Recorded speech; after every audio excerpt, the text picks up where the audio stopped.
I'd like to call to order the Town of New Windsor Town Council meeting for March 1st, 2023. If everyone would rise and join with me in saying the Pledge of Allegiance. I pledge allegiance to the flag of the United States of America and to the republic for which it stands, one nation, under God, indivisible, with liberty and justice for all. Our meetings are recorded electronically. We go by an agenda. Anyone wishing to have something placed on the agenda should have had it to the town hall the previous Wednesday by 3 o'clock. Anyone wishing to speak tonight, we ask you to sign the sign-in sheet over there by our town attorney. Approval of minutes from the February 1st, 2020, it should be 23 town council meeting. Do I hear a motion? I'll make a motion that we accept the minutes as written. In a second. I'll second that. We have a motion second to approve the town council minutes from February 1st, 2023. Any questions or comments? All those in favor signify by saying aye. Aye. Those opposed, so carried. Just for the record, is Councilwoman Schultz on? No, okay. She has an excused absence tonight, but we do have a quorum. Water and sewer base rates presentation by Jean Holloway with SERCAP and discussion. Good evening, and thank you all for indulging me with this Zoom meeting. I hope to see you all in person next week, and if I be able to share my screen, I can bring my slides up and I can toggle back and forth between the report. Gary, has the written report been given to the council yet? Yes, we got copies for the council. Okay. As I may refer to that back and forth. And you should be able to share the screen if you can. Okay.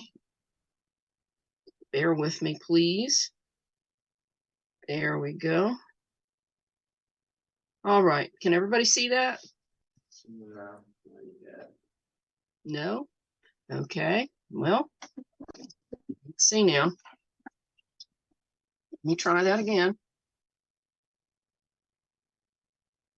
Share screen. It says host has disabled participant screen sharing. I get an error message.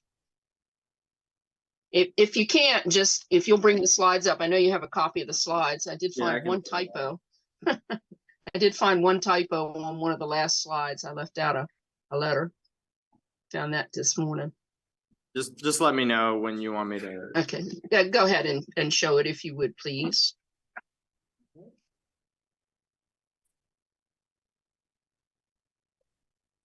There we go. And if you could show it in slideshow view. There we go. Okay.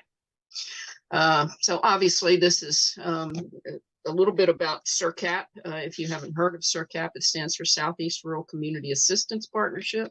We're one of 6 standalone nonprofit 501c3s in the United States, covering all the states and U.S. territories. We form the Rural Community Assistance Partnership, which is on the next slide.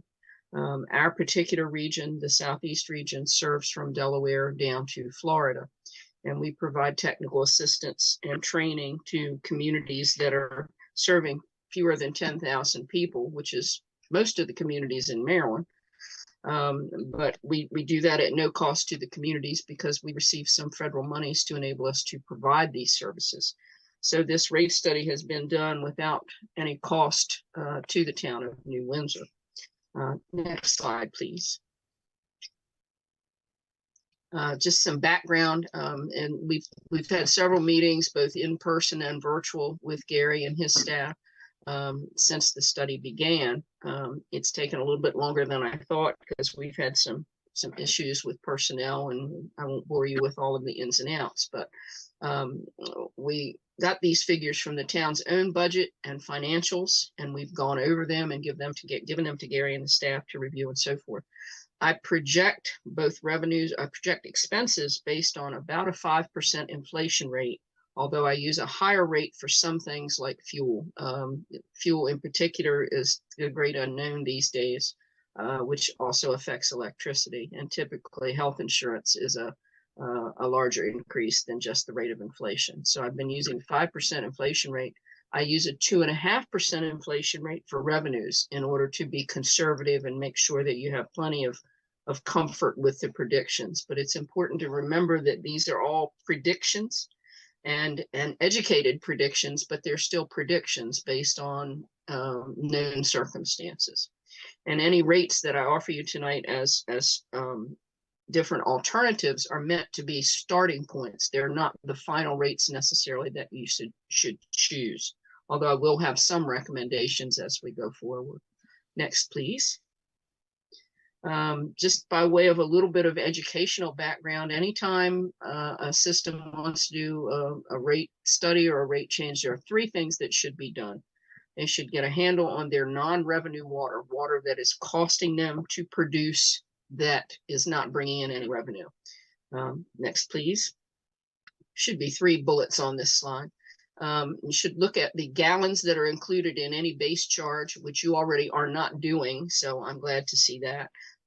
But there are times where systems have such a high gallon allowance in the base charge that they end up virtually giving away water. The third thing is to get a grip on your collections and make sure that you're collecting at least 95% of what you're billing before the next bill is due. Next, please.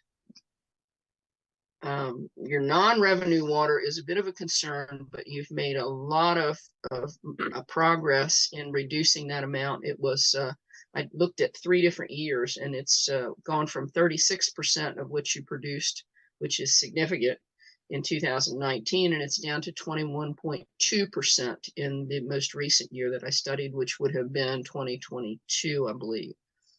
Next bullet, please.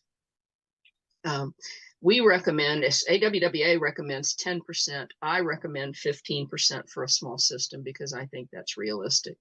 There will always be some water in the lines, but you strive for 10 to 15%.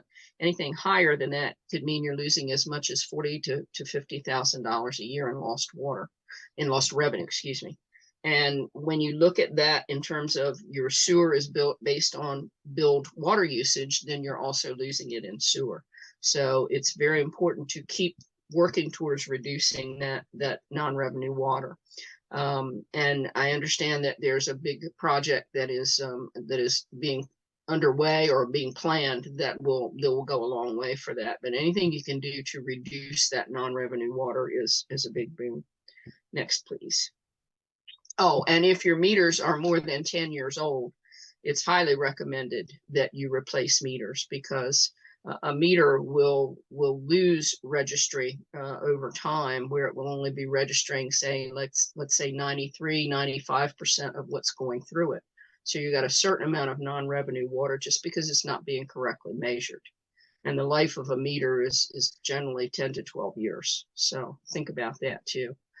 Currently, you don't have a gallon allowance. I'm not even going to dwell on that because that's the way I prefer to see rates structured. Just a quick word about how I calculate EDUs. It's not the same as your capacity of EDUs. I use equivalent meter sizes just for the purpose of rate setting. And the reason I use equivalent meter sizes to calculate EDUs is because that's the one thing that doesn't change. Gallons people use can change from quarter to quarter, from year to year. So for the purpose of predicting usage and revenues and number of base charges per EDU, I use equivalent meter size. But your rates are currently structured the way I like to see them structured. So I don't really have any recommendations on that. Next slide, please. And again, this is your staff is very diligent. You're already exceeding the 95% collection that I recommend. So I don't have anything more to say about that. So you're doing everything right. The one concern is the non-revenue water, and I think you're aware of that. So I do calculate the average cost per 1,000 gallons of water, and your average cost is a little on the high side. However, that's not to say that you should be charging $21.99. This is a calculation that goes from the first 1,000 gallons, which costs the most, to the last 1,000 gallons, which costs the least. And the average in between is $21.99.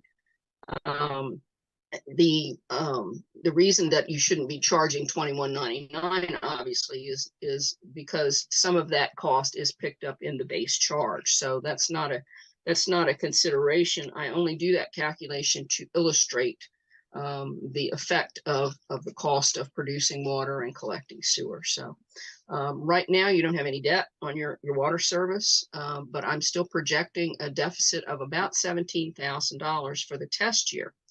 And that's not as bad as it sounds, and I'll get into that, but it will continue to get worse over time if nothing else changes, if something's not done. So next bullet, please. If you want to keep your current rates, you need to reduce the cost somehow. And one of the ways is by cutting back on that transfer to capital reserves. And that's something that is a policy decision. That's something that you all need to make the decision. That's not something that I am going to mix into.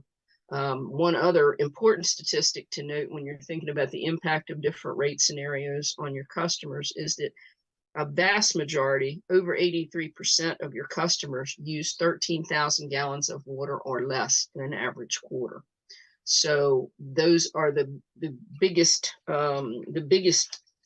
single group of your customers.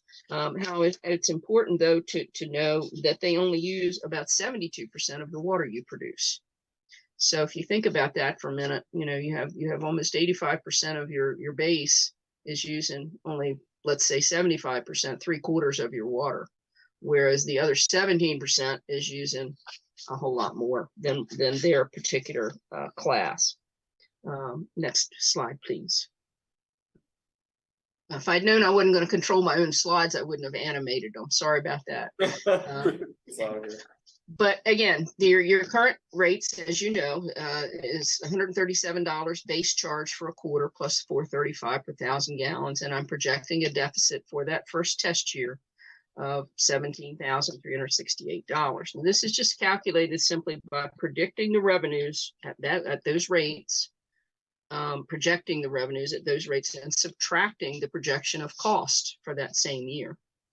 Now that said, my first scenario is take that same base charge and see what the volume rate has to be in order to wipe out that deficit. So that's your scenario number one. You can keep the same base charge and it would be $5 per 1,000 gallons. Would give you a little bit of cushion. And the reason I always try to strive for $8,000 to $10,000 cushion in any of the rate scenarios is because, what I predict may not be reality. And even though I can give it my best educated prediction from the figures you give me, who knows whether you have a drought or somebody uses more water than they usually do or whatever. So I always like to have a nice little cushion there.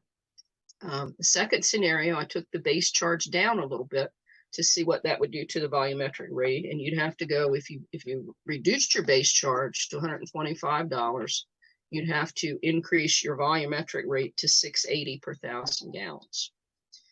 And then lastly, the third scenario was upping the $150 base charge. You could bring the volumetric charge down to $3.05 per 1,000 gallons. Either of these would wipe out that projected deficit and give you between an $8,000 and $9,000, $9,500 cushion. And I'll talk about in a second the effect of this on customers. Next slide, please. So a 10,000 gallon user, which represents about 65% of your customer base, still a vast majority. With the different scenarios, there's your current rate is in the left column and the different scenarios. And if you went with scenario number 3, your 10,000 gallon user, 65% of your customers wouldn't see a difference.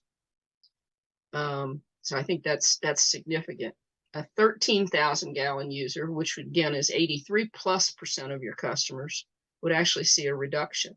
And yet the town would still have a small surplus and it would wipe out that deficit. So I'm not saying that's what you should be charging. I'm just saying that that's a significant thing to look at when you're making considerations about these different rates. Each one of these different usage levels also just shows you what the difference would be for a quarter and what it would be for annually. Okay, next slide, I'm sorry. And then I took it up to a 15,000 gallon user, which is a typical standard in the industry when you're talking about what does a typical user, what will a typical user pay? You usually look at 5,000 gallons a month, 15,000 gallons a quarter.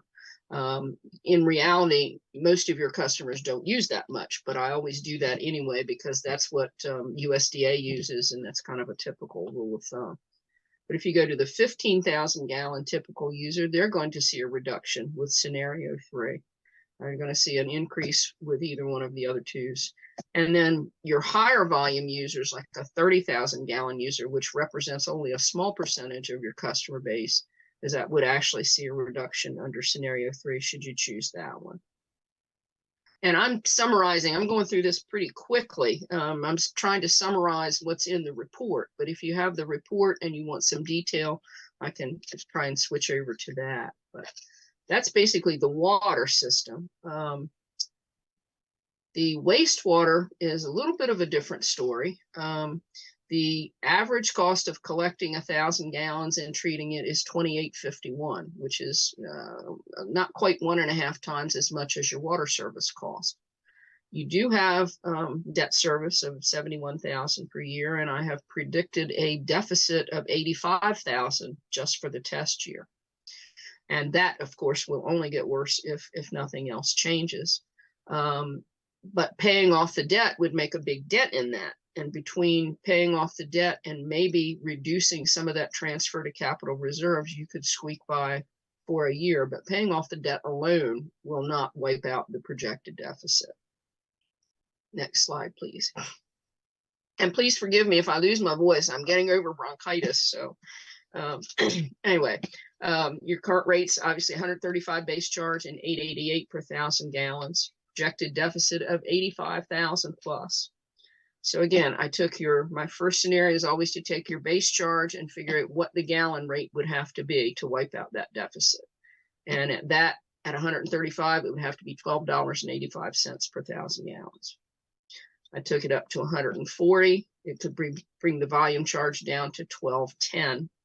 And then last but not least, I increased it to 150. You could bring the volume charge down to $10.55. And each of these would give you between $8,000 and $9,000 cushion, if you will. Next slide, please. So what that means for the average users, 10,000 gallon user would see an increase of about anywhere from $126 to $158. A 13,000 gallon user would see an increase anywhere from 144 to 206. And again, the scenario number 3 has the least impact on the most proportion of your users, of your customers. But without some change in the expenses, the rates on the wastewater side are definitely going to have to go up unless you can pay off that debt and somehow reduce expenses further. And again, I also did it for 15,000 and a 30,000 gallon user. Again, the scenario number 3 has the least impact on customers, but that's not to say that's the one you need to choose. That's a policy decision and certainly up to you. But again, the impact is going to be on 85% of your customers is going to be under 83% is going to be under 13,000 gallons. So next slide, please. So just some observations. If you do decide to make a transfer to capital reserve smaller for this first year, I urge you to really think about that as anything more than just a short-term solution, because it's kind of artificially holding the rates down, for lack of a better term. And when that happens, it can threaten your sustainability long-term. So if you decide to do that to keep the rates the same or to keep the rate increase down, just beware that it's a short-term solution and not a long-term one. Next bullet, please. Increasing the base charge per EDU can actually allow you to decrease the volume on the water side. And it actually results in most of your customers, 83% of them anyway, actually saving money, either no change or saving money. So that may be something you want to think about. If that means you're going to have to go up on wastewater, then maybe you can give them a break on the water. Again, that's a policy decision and certainly not up to me. Next slide, please. Paying off the wastewater debt alone is not going to eliminate the projected surplus, especially if there is a possibility that you have future capital projects. You want to maintain that capital reserve, because no matter what financing you go through, you almost always have to match it in some fashion with local funds. Despite the current $4 million grant you have for the water system, that's not an anomaly, but that's more unusual than not. You rarely get 100% grant anymore.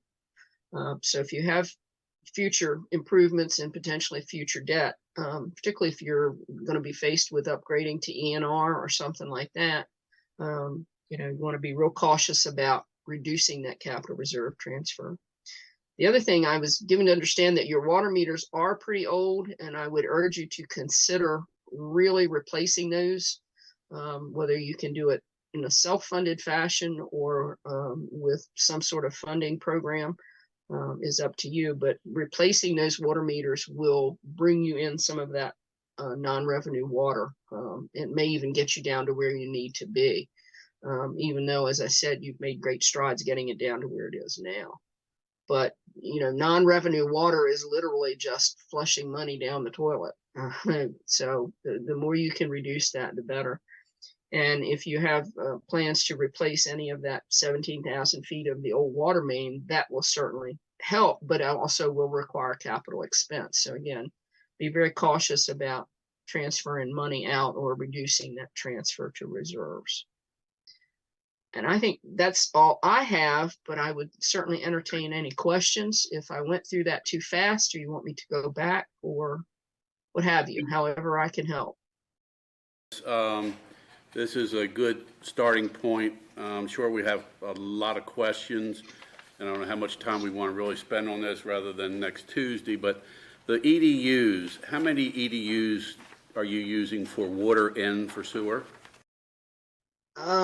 Well, I use the number of customers, and then I take your larger meters and I come up with equivalent meter sizes to figure what I call excess EDUs. And if you'll bear with me 2 seconds and let me open my spreadsheet up here, I will be able to tell you exactly what I used. And it is in the report. It's on page, oh, I know where it is. It's on page, it's on page 9 of the written report. And that's an average quarter is what I do. I look at a whole year and then I figure out what it is on the average for a quarter, and that's what I use to predict revenues. So I used 838 EDUs for an average quarter. And of those 838, 270 of them were what I call excess, being larger meters. And for example, let's say if you have a 3/4 inch as your standard size residential meter, then a 1-inch meter would be a multiplier of that. A 2-inch meter would be a multiplier of the 3/4 inch meter, so that I come up with a figure of equivalent meters for the EDUs. And again, that's not a good way to judge your gallons of capacity, but that's what I use for rates, because I know that's not going to change, whereas the usage will. Did that answer your question? 38 for both water and for sewer? Yes. And I was told there was very little difference between the number of customers in each one, but if there are, I can alter that, to recalculate wastewater. But again, all of that calculation is on, and the discussion of it is on page 9 and beginning page 10 in the report. And makeup of the base rates. How did you come up with that? Well, I figure out what I call fixed costs, which is debt service and reserves. In the case of the water system, it was strictly reserves. There was no debt service. And that was such a low number, so much lower than what your present base charge is. I started out with your base charge and just started playing with numbers from there. What if I reduce it? Then what do I have to do to the volume charge, and vice versa? because in both cases, your debt service and reserves are your fixed costs, which is meant to be covered by your fixed charge. It was already worked out to be lower than what your base charge is. Now, that said, there is a trend in this country in some areas that they're starting to recover more costs through the fixed charge because it gives you a more stable revenue stream to pay your own bills. Whereas volume can change, and when you go up on a volume charge, people are more conservative and you don't have enough money to pay your bills. So there is a trend to reslice the pie, so to speak, of where you're recovering your costs from. Discussion of that in the first 2 or 3 pages of the report as well. Okay. Capital reserve, is there a rule of thumb or a percentage or an amount that is what you would call normal or average? The capital reserve that I'm referring to is a line item in your budget that is aside from the reserves that I build in. I build in a reserve of 2.5% per year for eventual repair and replacement, meant to accumulate over time. And then I build in a 12.5% of non-debt expenses for that specific year, for emergencies and contingencies, not meant to be accumulated over time the way the first one is. So that capital reserve is a line item figure that you all use, and I kept it in as a cost, even though I realize that it is something that you may or may not transfer every year just because it's budgeted. So I kept it in as a cost so that I could give you a realistic picture of what your rates need to be. You refer to a test year. I'm not sure what the test year is versus looking at a 5-year rate structure. Are you? Well, I didn't do 5-year rates, but I did 5-year projections for both expenses and revenues. Okay. And that is also in the report. Can't tell you exactly what page it is right at the moment, but in my work papers, yes, I project out the test year. You have to start somewhere. You have to pick a typical year of usage so that you get all 4 seasons included in the usage, and a typical year of realistic financial figures. And that's what I call my test year. Okay. And then I predict out from there 4 more years. Inflation. All right. I've asked my 4 questions, so. Gene, this is Dave Hoffman.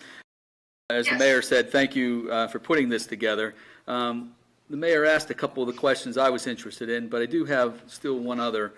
You mentioned that 65% of our customers are in the 10,000 gallon user club. In an average quarter, yes. Okay. Yes. 10,000 or less. Right, and then you said 83% of our customers are in the 13,000 gallon club. Correct. So I'm assuming what you mean is that 18% of our customers are used between 10 and 13,000 gallons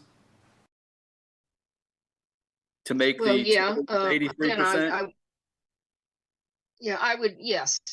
I would refer you to page 10. I do a usage curve, and I think that illustrates it better than my trying to describe it. It's how many people are in which usage block, because I look at your 1 years of bills and I figure out how many people use 0 to 1,000, how many people use 1,001 to 2,000, and so forth. And that's how I come up with those figures. So out of the number of users in each block, 83% of them use less than 13,000 gallons.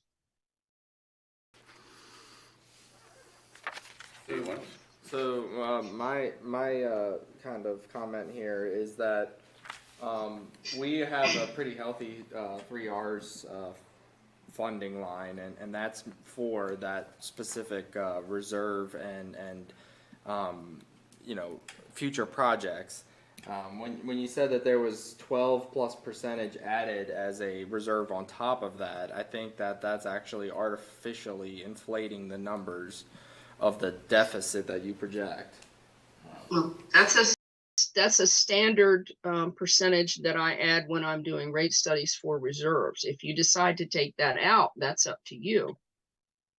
But, that's something that I do in all my rate studies at a minimum, because very often small systems do not budget for reserves. And I was given to understand that your reserve line item is kind of a fluid figure. It's kind of like what's left over rather than an actual planned upon cost.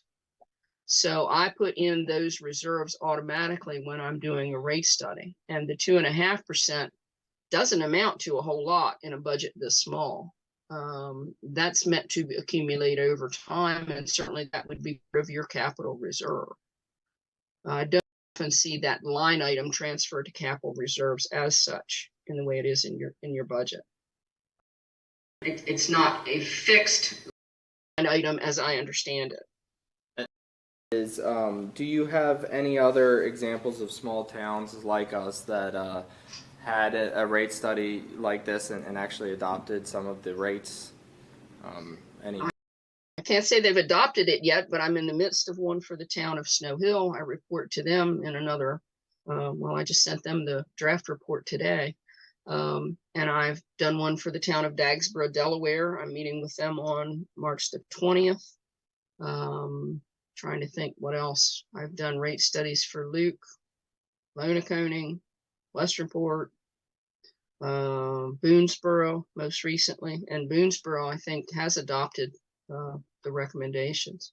But again, my figures, I can change whatever you want by a penny if that's what you want to do. My figures are meant to be a starting point to illustrate what your services are costing. And we'll have more to get more into the details of things. I just wanted to get like a high level kind of thing. Yeah. I have one question. Hi, this is Sharon Gribbin-Lindemon, and I'm looking at the wastewater part, and it says paying off the debt alone will not allow rates to stay the same. And I'm just wondering if you can just go over that one more time. I'm not quite sure I understand that.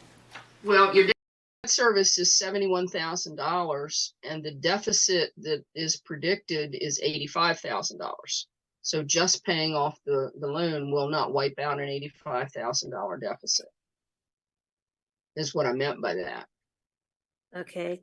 So wouldn't it just be the difference there that we would Well, it could be, but you'd need to find that difference somewhere else, and one of those places could be transferred to the capital reserves if that's what you choose to do. Okay, thank you.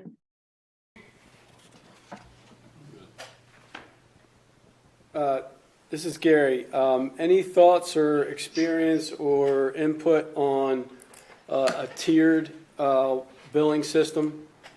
You're familiar with that, I'm sure. I have done them before. I recommend, the only tier I recommend, or tiering system I recommend, is an increasing block rate.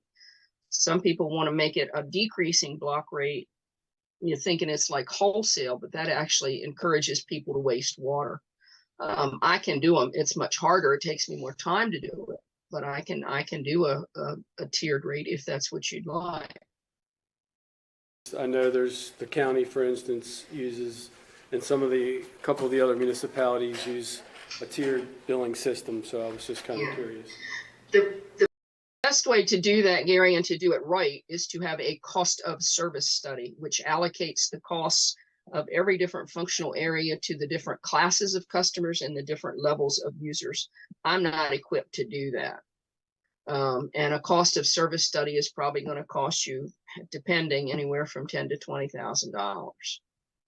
So I can do it, but to do it right, it should be done with a cost that you know for a fact that a customer in the usage block of 5,000 to 6,000 gallons is costing you X number of dollars. And I just am not, I'm not a cost accountant. I'm not equipped to do that. Anyone else? All right, thank you, and we'll see you next week. Yes, sir. Thank you. If you want me to do anything else, or if you want any changes in, what's presented, just let me know. All right, thank you, Gene. Thank you all. Thank you. Good night. All right, mayor's report. All right, a busy month. Couple of highlights. I attended the Maryland Mayors Association Winter Conference. The majority of mayors attending felt this was the best MMA conference they had ever attended. It was highlighted by two presentations. One was concerning the First Amendment audit, which we discussed at the February work session. And I think probably everybody has had a chance to look at videos and more information on that. The other was by Retail Strategies, located in Birmingham, Alabama. Lacey Beasley, the president, and Elliot Cook, director, a former Maryland resident as well, spoke about how they have helped small municipalities recruit retail businesses. I've reached out to Casey and Elliot to see if they can give us a proposal. They use a lot of different methods of recruiting businesses, and I sent them an email, and we're trying to set up a Zoom meeting sometime within the next week. We've got to get everybody's schedule on their side. You know, we'll see what they might be able to do for us before we go any further with any kind of cost associated. And maybe we can get some county funding through economic development to pay for their services. While at the MMA Winter Conference, I talked to our delegation and continued the dialogue for additional funding for our projects. Thursday night was highlighted by attending the governor's reception at the Government House. Besides the photo op, I was able to have a brief conversation with Governor Moore. I offered to talk to him if he wanted to hear about the issues of facing small municipalities. He responded by thanking me and said he wanted to meet with me. I also invited Governor Moore to attend Musical in the Main. So hopefully we can meet within the next week or two before his budget is approved. Working with Frank Badovic for the mural next to Fountain Park. Sharon might have more on that, so I won't take her thunder away. The informational meeting last week assisted with staff and others in setting up and organizing the community informational meeting for the water line replacement. I want to thank the staff for their assistance and participation. Thanks, Will, and all the lines members that helped set up Wednesday night.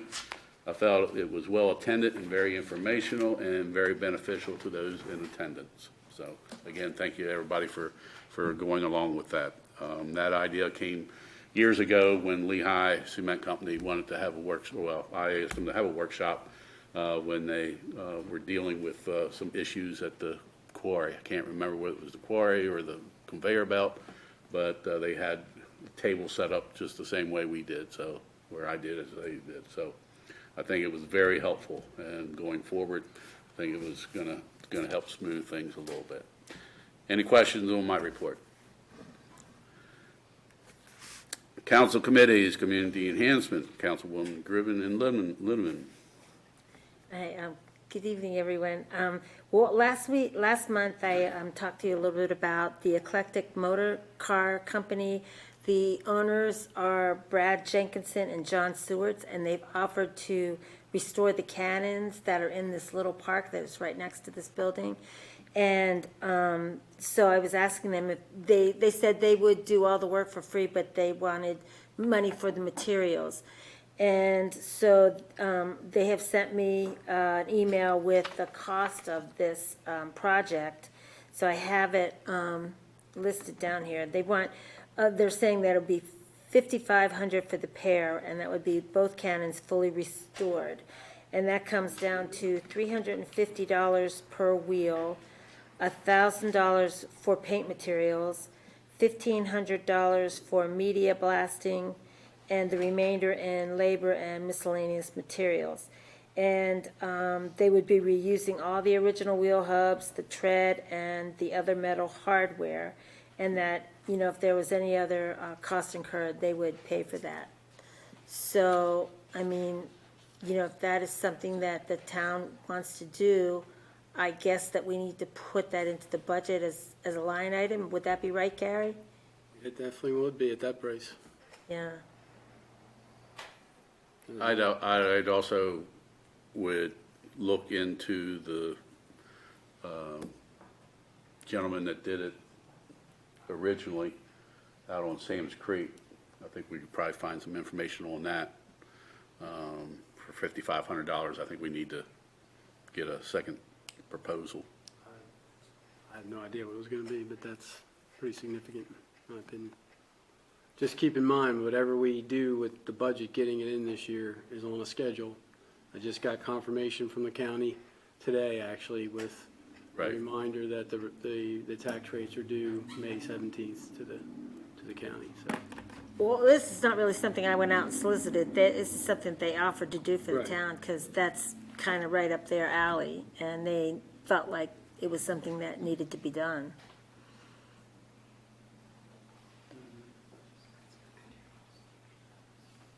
So if I recall correctly, I believe the original cannon restoration was a little over $10,000. So I'm trying to look that up now. They were in a lot worse shape than this. Yeah. But that was how many years ago, too? Quite a few. Yeah, so I'm sure prices 2008 have or gone up a 9, I lot since believe. then.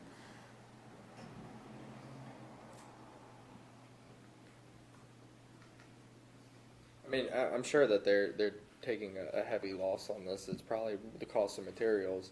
It doesn't hurt to reach out to the other gentleman that did restore it previously, though. I mean, it's not like it's gonna, another month or so is gonna really make or break things. Would that give enough time to put it into the budget, Gary? I'd have to look at the schedule. I don't have the schedule. Well, if you put that in and it's higher, then we don't go with the higher proposal. If it's lower, then we're covered. You The 55. you want a line item in for this then? Okay. Well, we have a line item already for parks, right? Well, we'd have to increase that line item. Right. Anything else?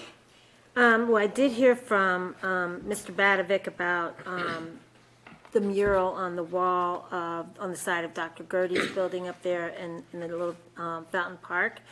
And they have written up what they would like well, there's a lot of history on what his, how the town grew and so forth, and what their project goals are. Trying to bring some public art to New Windsor, because we have none, and that would be great. And they've given a timeline for when they would like to do all this, and it's mostly going to be funds from the Maryland State Arts Council, New Windsor Heritage, and the Carroll County Arts Council, proposing the following process to determine the mural's design and identify local artists. So I told them that I would be on the committee. However, I may decide that I want to submit a drawing myself, and if I do that, then I would probably back off the committee. So I'm just going to see how this kind of plays out a little bit and see what's happening with that. But they have a whole timeline here starting on in June 5th this year. They're going to organize the planning committee, and the whole process will end up next March, where they're going to submit the project grant to the Maryland State Arts Council. So this is something that's going to take a little while to do. It's not going to happen overnight. It's going to be at least a year before it gets to the Arts Council. And it's interesting because I'm doing a job with the Arts Council right now on reading grants, and I'm a panelist on, getting these grants through the process. So it's kind of interesting. I'm doing that, and I may be able to help with writing the grant and that sort of thing. So I think it's kind of interesting. No matter what part I get involved in, I think it's great because I think it's going to be an exciting addition to the town. I think it's nice to have public art in the town, so I'm fully behind this. Well, this is an idea I had, I don't know, 2-3 years ago, and I checked with the Gerties at that time. They were okay with it, and they're still okay with it, and we're working on an agreement or MOU. And I told Frank, when he contacted me, that my vision would be to put it out there for anybody and everybody. Because I think we would get a whole lot of artists, not only locally, but regionally, when you have a canvas the size of a house. And, what kind of committee will decide, I'm not sure yet. We haven't gotten that far. But, I know some great artists up in Frederick that do sides of houses, and they're phenomenal. So I think this is going to be something really tremendous. But again, I don't want it limited to just one or two groups that Right. come up with an idea. Well, and not everybody can do a mural painting either. No. It's a whole specialty on its own, so. No, but people can come up with an idea and then say, hey, let somebody else do it, maybe, you know. Commissioning somebody to do it. Yeah, you know, so, but stay tuned, and thank you for serving on that, and I also asked the art teacher out at Springdale to serve on that as well, so I knew your art background, so that's why I recommended you, so. Thank you. Anything else? Yeah, I'm. All right, any questions or comments? Public Works, Councilman Hoffman. Good evening, everyone. I mentioned last report that Public Works was cleaning out the storm drains. Well, that job continued last month, and they finished the Blue Ridge development as well as the Old Town. You or your automobile may have noticed that Public Works also spent time filling potholes. If you see a pothole that has not been filled around town, please call Town Hall so our Public Works crew can be made aware of it. Public Works crew replaced faded stop signs and fixed a sign that had been knocked over. You may not be aware, but our Public Works Department routinely checks the traffic signs around town, replaces them when necessary, and performs maintenance on them, such as straightening them. Public Works is also collaborating with Town Manager Dye in the interview process for a new Public Works employee. The Planning Commission did meet in February. Our county representative, Abigail Rogers, has left employment with Carroll County. The county is working on a replacement, and Price Wagner will be supporting the town in the meantime. We reviewed and approved the town's input for the Maryland Department of Planning 2022 annual report, and we also continued our review of the comprehensive master plan. Our next scheduled meeting is March 23rd. Thank you. Thank you. Any questions or comments? But March 23rd. On March 23rd. No, because the 23rd is a Thursday. Then back it up to So it's either 3. before then or after then. I wrote that last night, and I did I think not it's go the back and check. 27th, actually. It's the 27th. yeah, I Think it's only the know same- that it because would I be the have same something as else to February. do on the 24th or 3rd, and I went, wait a minute. Thank you. all right, water and sewer, Councilman Hall. All right, so as everybody said, I would like to thank everybody that helped out on the Main Street meeting. It was well attended. I think it was very informative. There were stations everybody could go to and get specific answers from questions that they might have. It was a good format. I think it was a perfect time for it to get an intro to it. Obviously, that's a big part of Public Works now is going full steam ahead on making sure that the logistics behind such a large project like that. There's a lot of work behind there. In other news, there was also the wastewater treatment plant. A tank baffle needs to be replaced, and so the Public Works Department has increased the sludge hauling to compensate for that. In other news, as mentioned earlier, meter replacements are underway. Public Works was going through the costs and getting vendors to supply those meters so that we can replace those in the Old Town. There's also paving at the chlorination tank. There was a little sinking in there from just natural erosion, and so they're getting a quote for paving of that roadway. In other news, another report, some people might not know, but I'm on the Carroll County Cable Commission. So one of the things that I've worked with them, work closely with Comcast. We had an outage in October that lasted all day. It actually had a big impact on a lot of the businesses in town. So everybody in town should have got a $5 credit about a couple weeks ago from that. So I worked night and day trying to get that, and finally it went through. So it's one way that we're trying to make sure that they're held accountable and stick to their word, because they do have a credit in place for any time there's an outage. So that's my report. But then they just increase rates. You only do so much. Is that a monthly credit or a It was a one-time One-time. credit. one-time $5 credit. We got them up to $5 from 22 cents. So You know, you wouldn't walk past $5 on the sidewalk, That's right. right? They made So, So that, it's they something. made that $5 up real quick. I'm just saying. Take what you Starbucks can get, doesn't know man. where that came from, so thank you. Yeah, I thought that was funny. I got the $5 email and credit email, and then next bill, I'm like, you gotta be right kidding back me. up. Public safety, Councilman Cornick.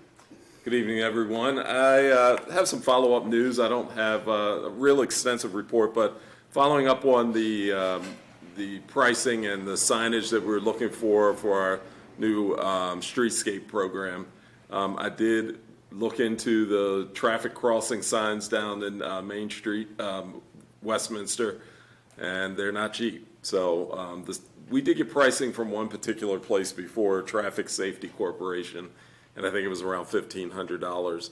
Adding the push-button sign for that walkway adds about $2,000 for the solar sign. Now, that could be due to an increase over the last couple of years since I got the price, but I do have a written request for a quote, and I'm on the list to get that hopefully in the next week or so, so we'll get new pricing.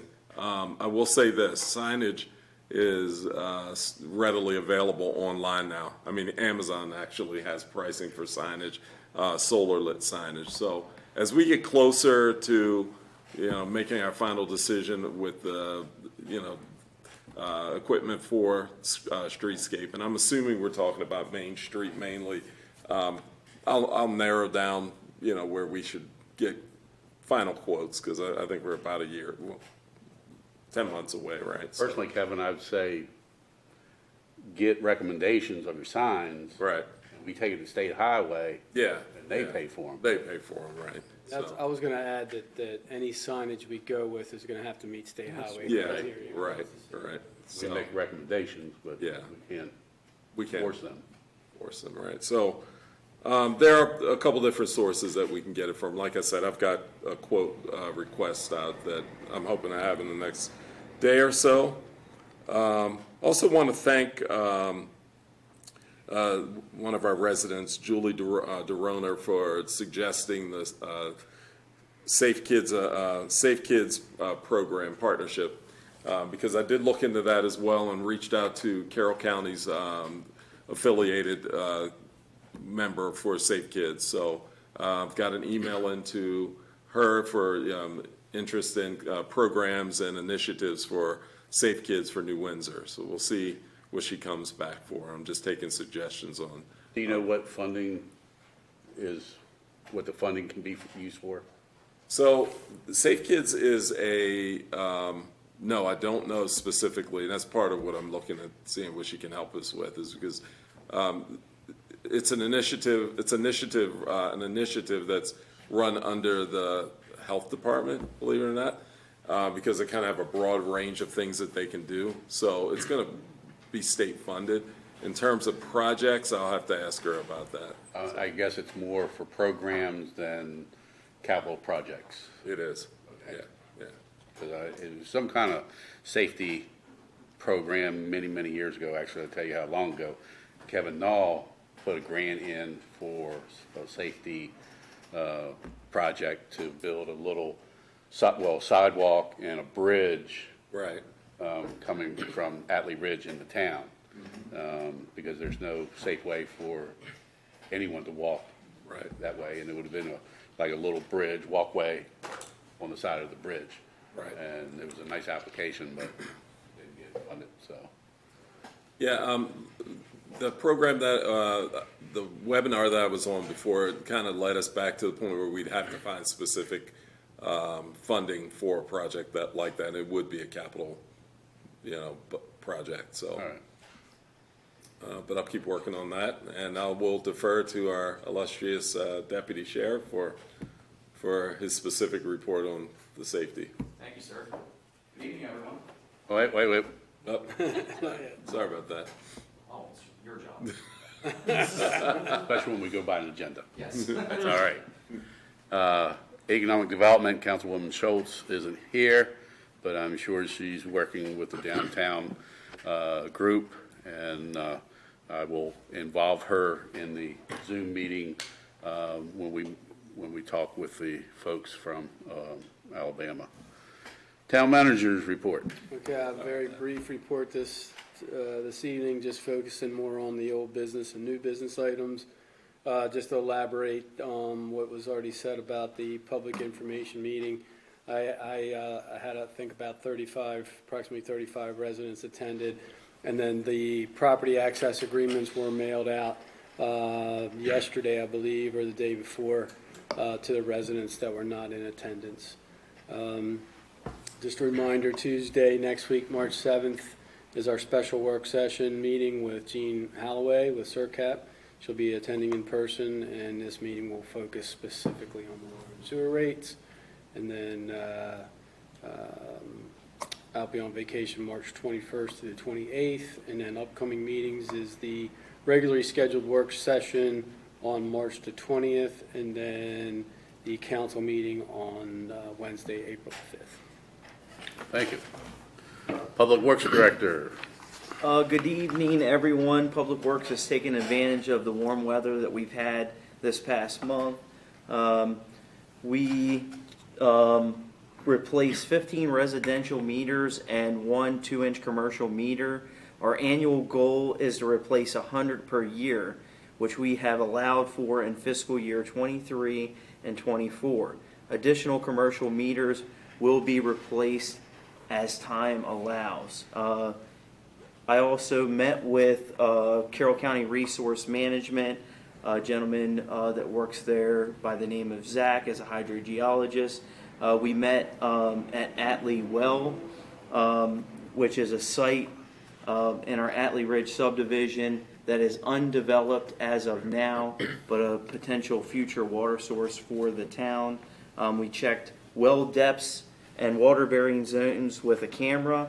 We also met with Zach at Hillside Wells and verified well depths and went over operational data.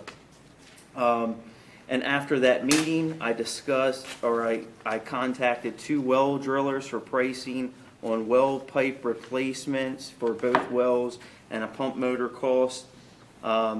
It was also decided that redevelopment might be needed for TW1, which is a well that is currently in use, but we have turbidity issues there. At the wastewater treatment plant, IMAC and Public Works replaced 2 blower motors for the SBR reactors. The blowers were original to the wastewater plant, and parts cost the town around $4,000 plus labor. At Hillside Wells, today actually we replaced a throttling valve that was defective and original to the station. The valve was approximately 30 years old. We gained about 5 gallons a minute out of that well. And that's all I have. Any questions? Thank you. Community Deaf Day. Now you're on. Sorry about that. That's all right. I'll get used to this agenda eventually here. All right, so we had a rather good month this month. The Carroll County Sheriff's Office between the dates of February 1st and February 28th, 2023 responded to 34 calls for service within the town limits. Out of those calls for service, 3 calls required reports, which were the following. On 12/18/2023 at 9:52 a.m., a fraud was reported in the 2800 block of Union Square. Approximately $44,000 was wire transferred to the victim's account, and the case is open for further investigation. On 2/20/2023 at 6:01 p.m., a domestic assault occurred in the 500 block of Main Street. Evidence of injury was observed, and the suspect was arrested. The case was closed by arrest. And then the final one for this month, on 2/24/2023 at 7:46 a.m. Sorry, getting ahead of myself a little bit. I'm getting used to all of it. At 7:46 a.m., an indecent activity was reported in the 100 block of Main Street. The Carroll County SERCAP Division is currently handling the investigation, and that's an open case. Pretty much, that's the report for this month. Pretty good report. So. All right. All right. Very good. Thank you. What's Carroll Rec Council? Eric Myers? Yep, I'm Eric Myers. They wrangled me into this position somehow. Feel my way around. I'll see what they need, what I have to do with you all. I know they were in desperate need. Kevin's been on dual duty. Lived in New Windsor for 25 years. I've had both kids go through the rec program. Happy to give back. I've coached rugby for 10, 12 years. So I'm happy to give back. Also happy I have a well and septic system.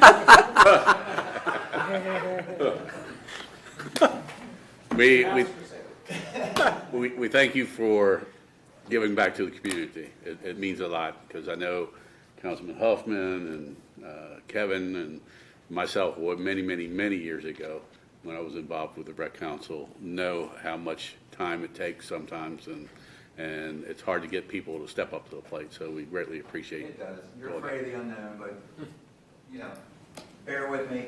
It's a learning curve. I'll get it. And, you know, as Kevin and Dave can tell you, if there's something that the town can provide, you know, whether we can do it or the Lions Club, we've sponsored, the Lions Club has sponsored, you know, fees before in the past. If there's a family that, you know, wants to participate, but financially it's a hardship, you know, bring that to my attention or Councilman Holl's attention, and we'll see what we can do. So Does that only apply to New Windsor residents? it's a New Windsor program, so I would say no.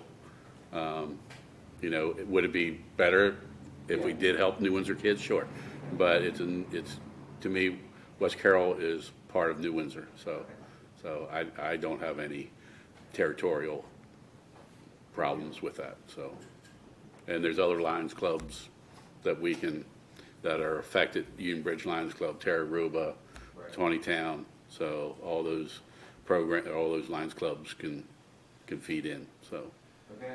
All right.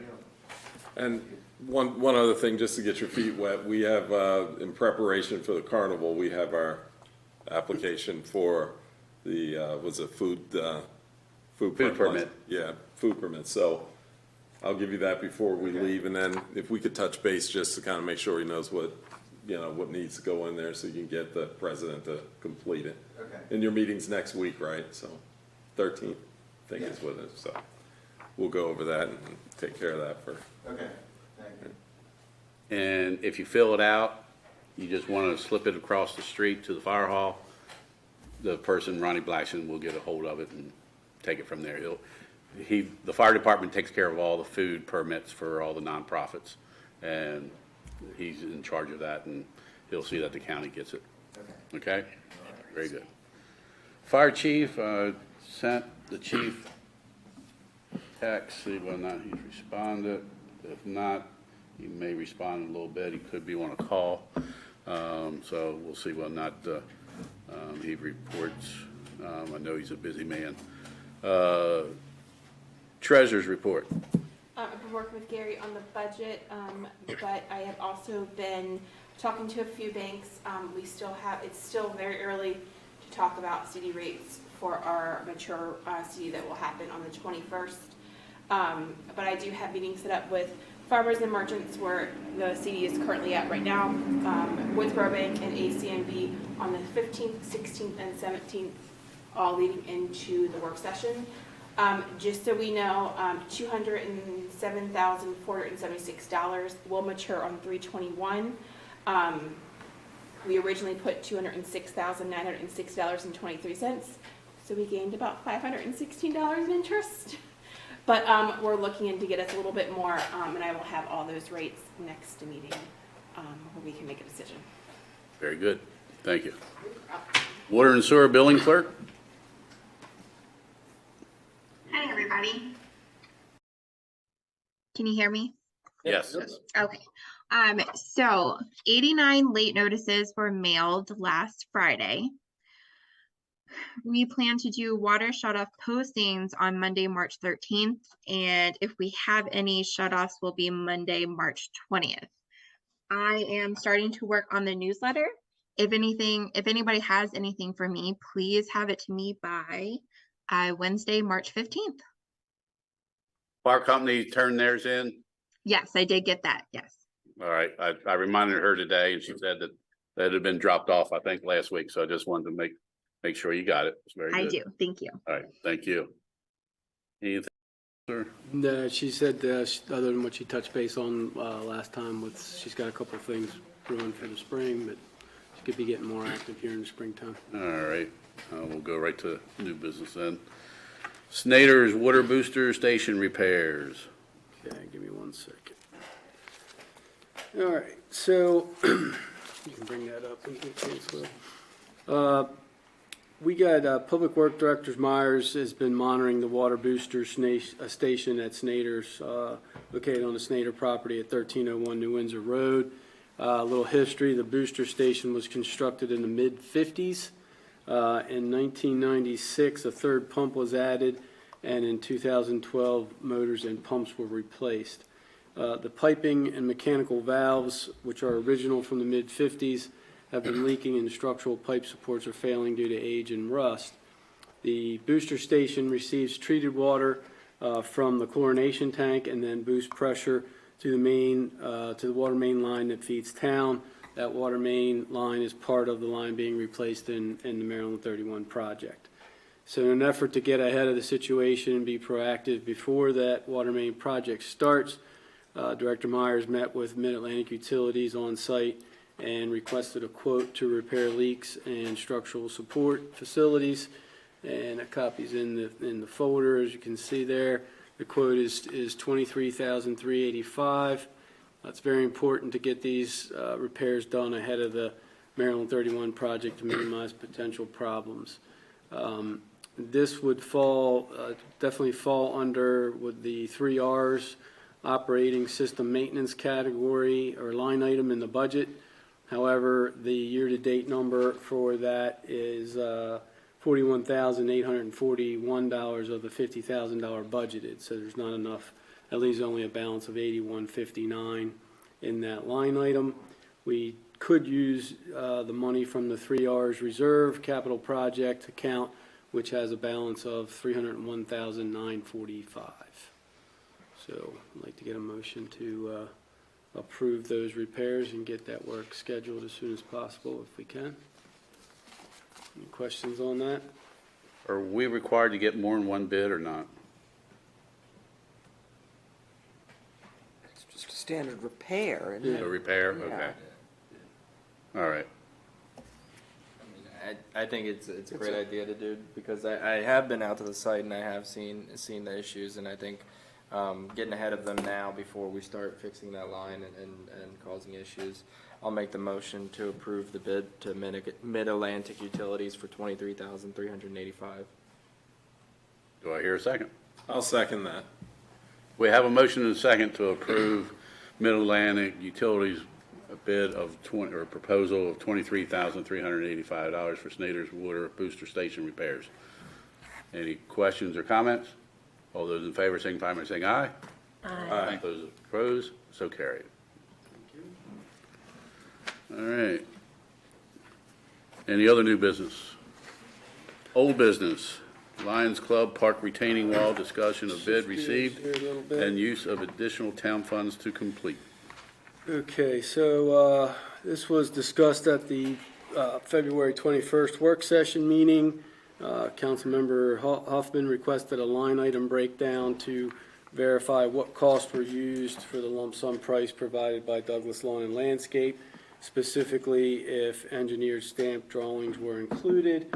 So I reached out and requested a line item breakdown on the 22nd of February, and Douglas Lawn and Landscape provided that same day, which you have here. Their $2,000 is budgeted for wall engineering and engineered stamp plans required for the permit.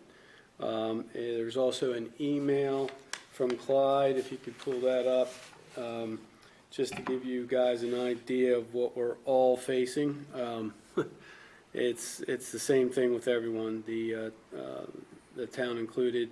Everyone's experiencing price increases for labor, equipment, and materials. And if you read Clyde's email there, just for instance, a grass seed went from $90 for a 50-pound bag to $135. So that's just one of the things that he's using it as a landscaper and for this project. I highlighted that last line there. I reached out. He was saying that the block manufacturer was raising their cost again March 1st. So looking at when this meeting is tonight, obviously I reached out to Clyde. He contacted the block manufacturer and they're willing to honor that, change the date around for it so they'll honor that. It's not gonna, if it gets approved, it's not gonna go up. If we delay, I'm telling you right now, everything's going up. If you delay more than a week or two, it's gonna go up. So you need approval of 14,677, correct? Well, if you look at the breakdown, it's actually 17,000 because our original, on the original POS funding, the total was 46,600, and as always, it's broken down. The funding sources are broken down: 5% county, 5% town, and 90%. Right, but that 2330 was already approved when you put the proposal in, right? Right, correct. It'll be additional, yeah, 677. Sorry. Right.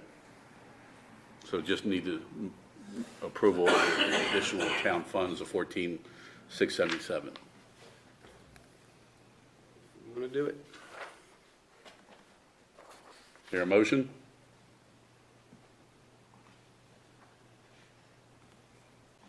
Discussion?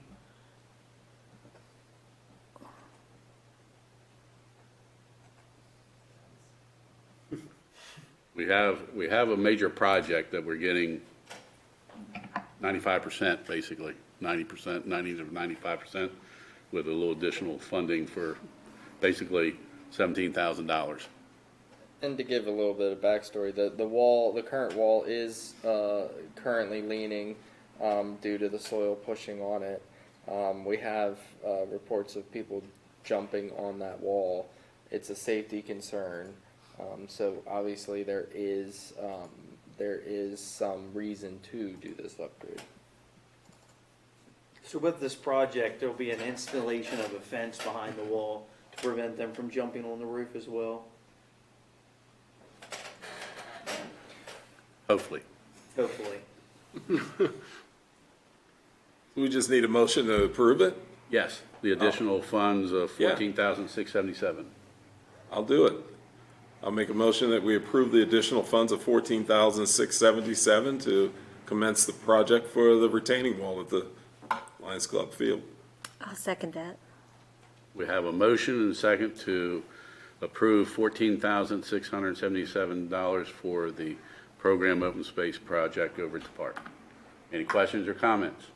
So I do have a comment. Okay. While I'm unhappy with how the situation transpired and we are ultimately paying a higher price for this project, I'm glad we have revised the RFP process to ensure this doesn't happen in the future. So I appreciate all the work that you, Gary, and team and staff have gone through to make sure that we put out RFP packages that we can vote upon and do it. I'm saddened that we weren't able to do that back in the summer and save the town some money and have the project done by now, but by no means am I looking to hold up the project and ultimately pay more for the project than it already is. That's all. Thank you. All those in favor signify by saying aye. Aye. Those opposed? So carried. Okay, thank you. This is going to be an extensive All right. Budget discussions, direction? You can blow out if you want. You won't hurt my feelings. I know that. You know, I'm always trying to be aware of your I finances. think that's. We can always join us as a member. I can't afford to live out here. All right, let me switch some gears here. He's going to bring up the budget.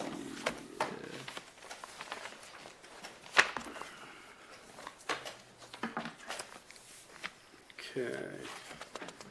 So, continuing our discussion of the FY24 budget, the water and sewer rate study was discussed earlier, and again, we're having another specific work session meeting to focus solely on the rate study next Tuesday. Clerk Treasurer Mangus and I met on February 23rd, and Director Myers and I met on February 27th, so we're continuing our meetings and discussions and budget preparation. I'm looking for some confirmation from the council on a few things from the work session meeting on the 21st. The first being that the council is generally not in favor of adding a 5th public works position. Is that a fair statement? Is that the direction we're heading there? Okay, that's what I just wanted to confirm. And then get some feedback on the part-time receptionist position. I did prepare a kind of not really a briefing, but a briefing paper of the position, what we were planning, how it would be set up, and I can just go through that now if you want. So this would be addition of a part-time receptionist, and then adding administrative assistant support to Kalina's job title and responsibilities. The part-time receptionist would work 10 to 3 Monday through Friday, and that's to keep the hours under the full-time requirement, or the hours that you would need to be full-time. So that would be a 25-hour per week position, and 28 hours or more is considered full-time.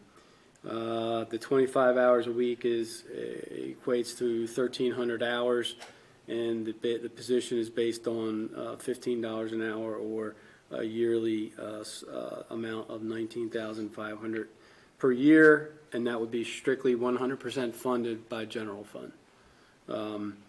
The part-time position does not qualify for health insurance or retirement, so there would be no impact on those line items in the budget. Some general responsibilities would include basically functioning as the face of Town Hall, greeting visitors. They would utilize the workspace where Kalina is located now. We have options of moving Kalina if this were to happen, so we've already considered that. Answering phones, directing the calls to the appropriate staff and personnel, handling the walk-in residents and general public, again directing those folks if they can't help them directly, directing them to where they need to be. If it's a water sewer billing question, or a clerk treasurer, or myself, or Public Works. Scanning, receive and log the mail daily, prepare the bank deposits, run to the post office and bank, filing, prepare, print, and mail the quarterly newsletter, things like that.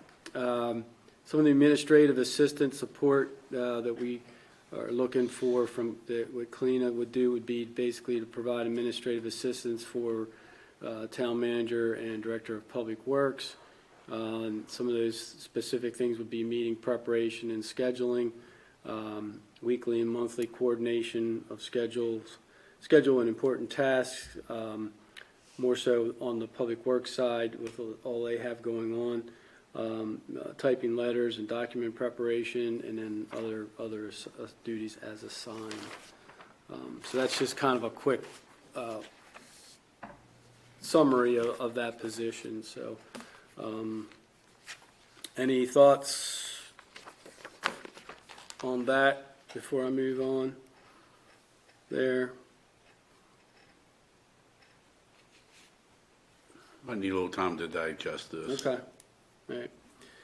Also looking for, we talked last time about health insurance and added employee benefits. Dana went over a couple main options for the health insurance, and council seemed to be in favor of the first option she discussed, which entailed staying with our current provider and the town paying for the gold level coverage, and then if the employee chooses the platinum level of coverage, they would pay the difference. That was, I think, consensus from the council that they were leaning towards that option. Kevin, Sharon? Yeah, I think so. And then also we discussed adding short-term disability and life insurance, and that would be for for the 6 current employees. And we've looked at a couple different options there. The short-term disability cost would be between $1,200 and $2,700 a year, depending on the vendor. And then the life insurance at $25,000 per employee would be between $400 and $1,800, depending on the vendor. So, Were you able to look at Aflac? I know the mayor. So I have reached out to Aflac. They were supposed to get something to me by 4 o'clock today. At 4:30, I heard nothing from them, and I emailed and called them. On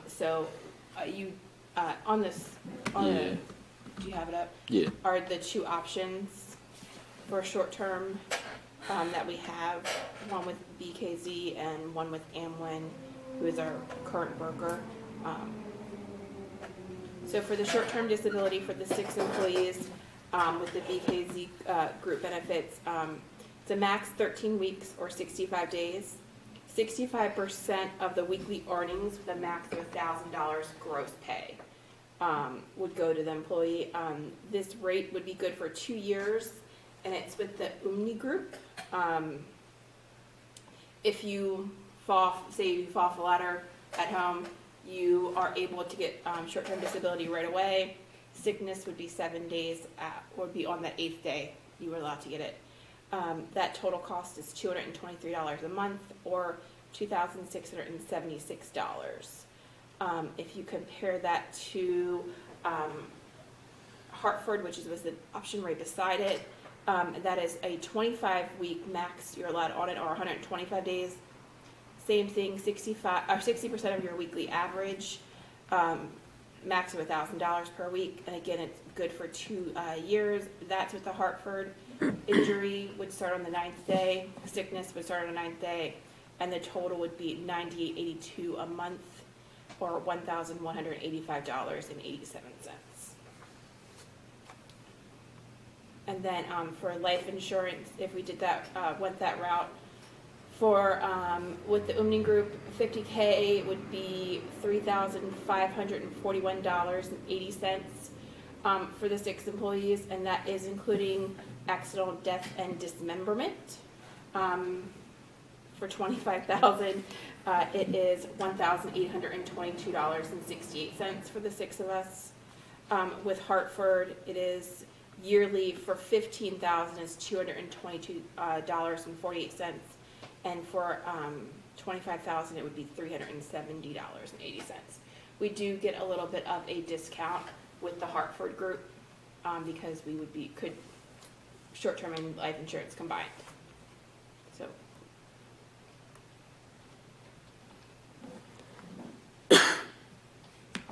See, the one life insurance is significantly cheaper than the other. Comparing $25,000 coverage is a pretty significant difference between those 2. The main thing on that short-term disability is you don't want anybody to abuse it, so you have 65 days compared to 125 days, if anybody had to use it. However, it looks like the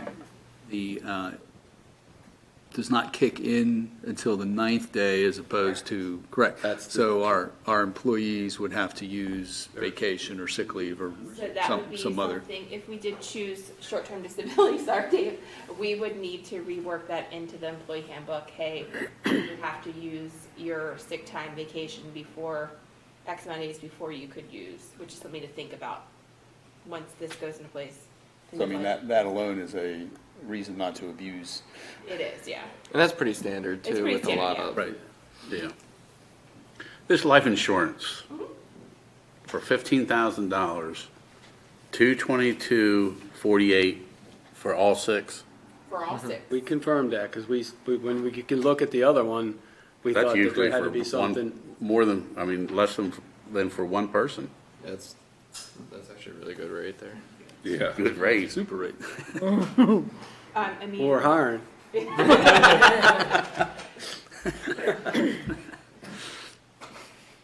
When I was speaking to them, again, you never want to use it, but about $25,000 would cover basic cost of a Sure. And for $148 more. Yeah.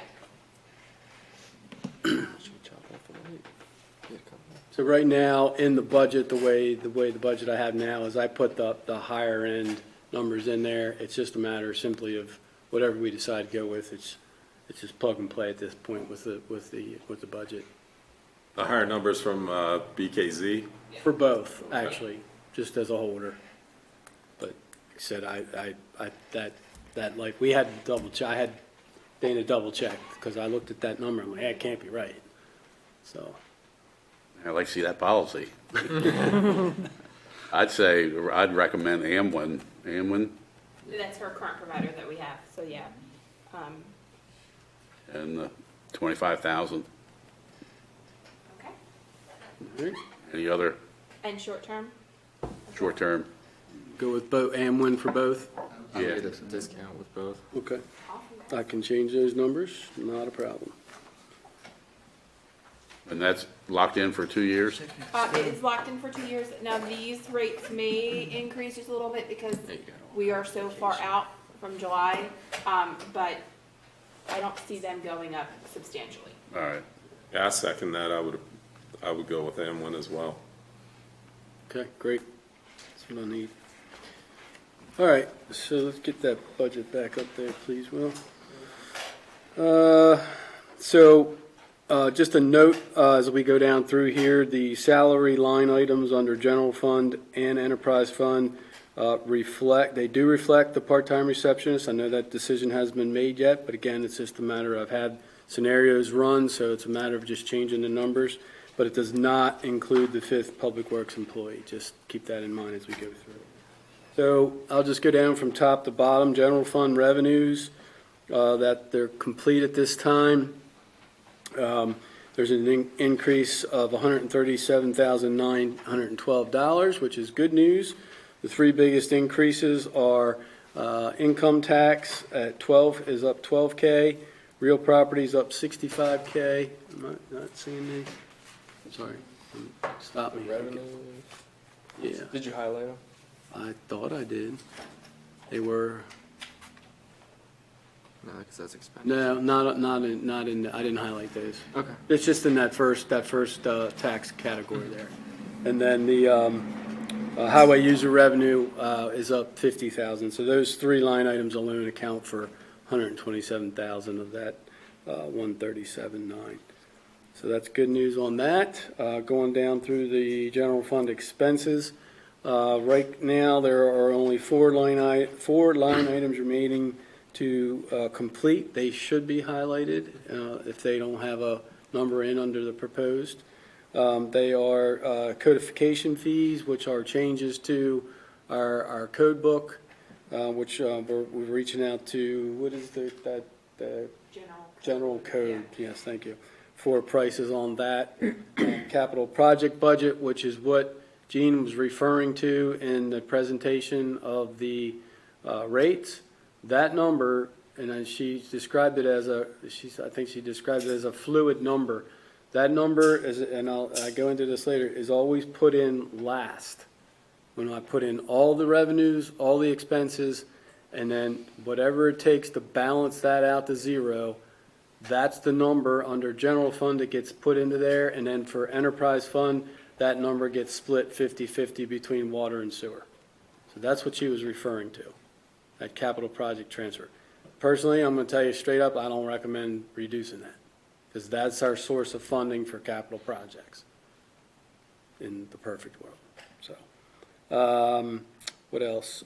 Insurance is everything but health. That's auto insurance and things like that, building insurance.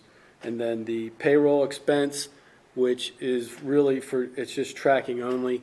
That's, it's not calculated in the bottom line numbers. We just started tracking it a couple years ago. That is all your taxes from payroll and FICA and Social Security and all the taxes. So we're just tracking that number for accounting reasons. So the as you can see, the general where are you at there? Well, go back up to general fund expenses. So, under, let me see here. No, go up further. Sorry, I had mine. Let me open mine. So the executive salaries, go up. Yeah, right there, right under executive. That's, you see that number there, that's up 24,369. That includes the part-time receptionist, again, which is 100% funded from general fund. So that 19.5 of that is that salary alone, just to point that out. Under professional services, we added an accounting consultant at the direction of our auditing company.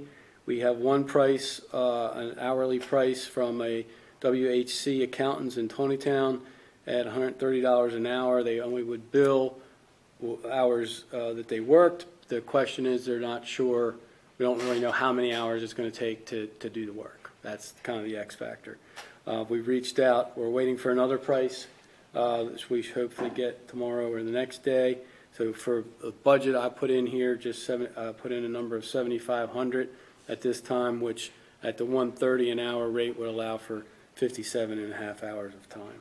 So it's just, that's really the X factor there, is how much time it will take. Under the miscellaneous category, we added the line item for short-term disability and the life insurance, and I will adjust those numbers. I said I put the higher numbers in. I split that up between the total number is a 50-50 split between general fund and enterprise fund. So that number will go down based on the AMWIN numbers. Just make a note of that.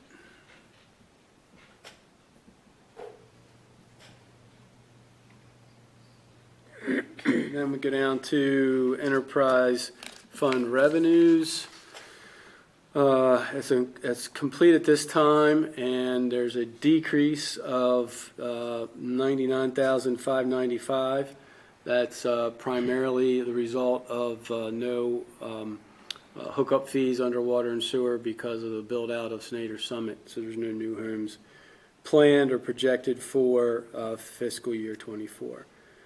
For now, again, we're waiting on waiting on the rate study, but for now, I just used the water and sewer usage rates are calculated using our current FY23 base and user rates, again, as a placeholder.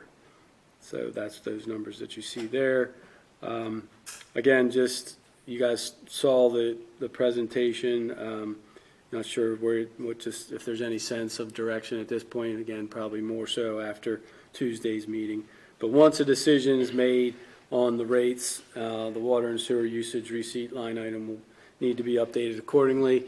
And it's a matter of whenever the rates are set to be. I have a spreadsheet. It's all calculated. It's a matter of plugging those numbers in, and it calculates revenues. So I can change that very easily once that's decided. The enterprise fund expenses under water, again, that's complete except for your capital project budget, which I mentioned is always done last. That's the same scenario under enterprise fund expenses for sewer, complete except for that last line item. And then under your personnel, it is complete except for the payroll expense, which again is just tracking purposes only. And we added that line item of the short-term disability and life insurance 50-50 split, and I'll adjust those numbers for the AMWIN. That's pretty much it. We're probably, if I had to say, 90-95% complete. A couple line items we should get filled in here next week, and then we'll hopefully be able to make a decision on the rates, and you guys have given me direction on the positions. Any more feedback on the part-time position while we're here talking about it, or you want to digest that a little bit? Read a little bit more. Okay. All right. Fair enough. Can I just ask a question? Sure. So I'm not quite clear where I'm supposed to go on the thing about the cannons. There would have to be an additional line item added, which Gary said. Yeah, we we talked about, that would go under, can you scroll up to general fund? There's a Parks category. I looked at that while we were talking earlier. Keep going down. It's towards the bottom of that, right there. Nope, What do we have coming up in program open space? Well, we talked a couple meetings ago about basketball court at Atlee. I don't have them in front. What was it? Skate park. Skate park improvements, thank you, and then possibly drainage repairs to the spring house, but we have to check if that's considered an open space area or just a historic area. There's a difference. So. Because that's owned by the Heritage Committee or not? Yeah, I think. But Kim thought at some point in time she was going to check that it was designated as an open space or park area, but she couldn't remember for sure and was going to check that. Those were the three that we talked about applying for the next round of May come down to the ownership of it, I'm not sure. Project Open Space. But anyway, to answer your question, Sharon, we would be looking at adding that 5,500 number into either equipment repair, seasonal, or maintenance and landscaping. You really could fall into either one of those categories. So who did you want me to follow up with to get the other quote? I'm not sure who did the first one. That was before my time. The first Cannon restoration. We'll have to look up and see who did that and if they're still in business doing that kind of work. Okay. When did you say it was? 14? So 2010 is what I found on the server, but I couldn't find anything. I found everything about the parks and the landscaping. That was Clyde, but I couldn't find who restored the cannon. All right, we'll look. That was There's a folder in the back ways, so I'm not sure. But Thank you. we'll put the 5,500 as in that, and then if we get another price and it's higher, we just go with that. Do that. Okay. Any other old business? I have one. We have a resident that has brought up, and I kind of had thought about this, I don't know, a couple years ago, but just never did anything with it. And then he's been real active on doing something with our zip code and promoting New Windsor, whether it's 2 bicentennial, 2 1776, but maybe a little bumper sticker or something you put on your car, what's going on at 217 or 21776, something that will catch you, you know. So think it over. If you come up with some ideas, you know, something catchy, you know. I know there's one town that has what's going on at, you know, whatever, you know, and when that what's going on, or come visit us at 1776, something like that, you know, make people think and look into it. So, any residents' concerns? Gary, any residents' concerns? No, nobody No? signed up. All right, any announcements? No? I do have two things before we, Okay.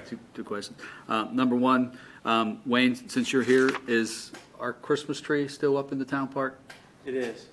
Okay, we need to do something with that. It's gonna die.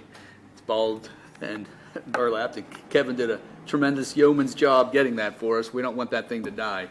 So I believe we had But we had one town resident. one town resident and one out-of-town resident that wanted the tree. I thought we were gonna give it to the town resident. Did we decide that? Okay, but it didn't happen. Okay. So we need to make that Town happen. resident. You know? Lena, I think, probably knows. You on, Kalina? Yeah, I know. Okay. Yep. Okay, we need to get that out of there and get that thing planted. Secondly, when we were meeting with Jean earlier, she mentioned several times it's in the report. Yeah. No, you miss did the not. report? I have it and I will get it to you. I made a note and then I asked Will, I Okay. She because sent I was that like, right at the "Dang, time. did I I not haven't read seen this?" anything, and Started maybe I talking missed it, about that. but I said, Okay. "Did I send that to them or not?" And I Okay, checked. and very good. then, I will you get know, that to you. I'm sorry, what was it that was missing? She Well, the sent E- a, Detailed report. the Say again? EDUs and all that Oh, yeah, information. yeah, I'd never. she had kept a referring. more detailed draft report that she Okay. sent along actually before. Probably thought I didn't read before it. the spreadsheet. Yeah, so I was Yeah, I was it's sitting on here page going, 10. I was like, I was doing the same thing. okay, thank you. That's all I had. All right, anything else? Adjournment? Make the motion to adjourn. I'll second. We have a motion and a second to adjourn, so carry.